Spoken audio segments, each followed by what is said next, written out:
यहाँ पर आपके पास ये दिया हुआ कि एक आपके पास बेसिकली स्मूथ ट्रैक है, राइट, एक आपके पास स्मूथ ट्रैक है, राइट सर, और एक आपके पास यहाँ पर पार्टिकल ऑफ मास है, उसको हम लोगों ने u बराबर under root of 9 g/2 speed दिया हुआ है। तो जब वो वर्टिकल के साथ एंगल बना रहा होगा थीटा पॉइंट बी पर, उस टाइम पर हमें बेसिकली सिचुएशन को एनालाइज करना है। तो हम लोग यहाँ पर सबसे पहले लगाए हैं तो वर्क एनर्जी थ्योरम। तो वहाँ से हमारे पास आया है -mgr × 1 - cos θ बराबर ½ mv² - ½ × m × 9gr/2। Work energy theorem लगा है तो हमारे पास आया है -mgr × 1 - cos θ बराबर ½ mv² - ½ × m × 9gr/2। Work energy theorem लगाया है तो हमारे पास आया है -mgr × 1 - cos θ बराबर ½ mv² - ½ × m × 9gr/2। वहाँ से आपके पास तो v बराबर आ जाएगा under root of gr × 5/2 + 2 cos θ। वहाँ से आपके पास तो v बराबर आ जाएगा under root of gr × 5/2 + 2 cos θ। तो v बराबर आ जाएगा under root of gr × 5/2 + 2 cos θ। अगर आपसे कोई बोल दे कि आप ac बताइए तो ac आपके पास आएगा v² r बराबर आ जाएगा g × 5/2 + 2 cos θ। ac बराबर आपके पास आ जाएगा v² r और वो बराबर आ जाएगा आपके पास g × 5/2 + 2 cos θ।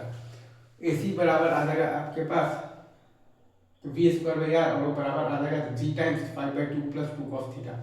और ft बोल दे तो ft है आपके पास mg sin θ और at है आपके पास g sin θ। ft है आपके पास mg sin θ और at है आपके पास g sin θ। तो a नेट आपके पास आ जाएगा g × under root of d sin² θ और प्लस 5/2 + 2 cos θ का होल स्क्वायर। a नेट बराबर आपके पास आ जाएगा g × under root of d sin² θ plus 5/2 + 2 cos θ का होल स्क्वायर। a नेट बराबर आपके पास आ जाएगा g × under root of d sin² θ plus 5/2 + 2 cos θ का होल स्क्वायर। अब अगर आप जब NLM लिखिएगा तो n - mg cos θ बराबर आ जाएगा आपके पास mg × 5/2 + 2 cos θ।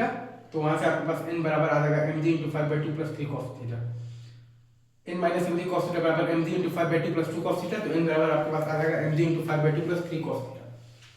n - mg cos θ बराबर mg × 5/2 + 2 cos θ। तो n बराबर आपके पास आ जाएगा mg × 5/2 + 3 cos θ। तो जैसा कि आप देख पा रहे हैं कि n बराबर 0 आपके पास हो रहा है cos θ बराबर -5/6 पर, मतलब कि cos θ बराबर -5/6 पर n 0 होकर अपना डायरेक्शन चेंज कर। जैसा कि आप लोग देख पा रहे हैं कि n बराबर 0 आपके पास हो रहा है cos θ बराबर -5/6 पर, मतलब कि cos θ बराबर -5/6 पर n 0 होकर अपना डायरेक्शन चेंज कर रहा है। n बराबर 0 आपके पास हो रहा है cos θ बराबर -5/6 पर, मतलब कि cos θ बराबर -5/6 पर n 0 होकर अपना डायरेक्शन चेंज कर रहा है। इजी, आगे बढ़।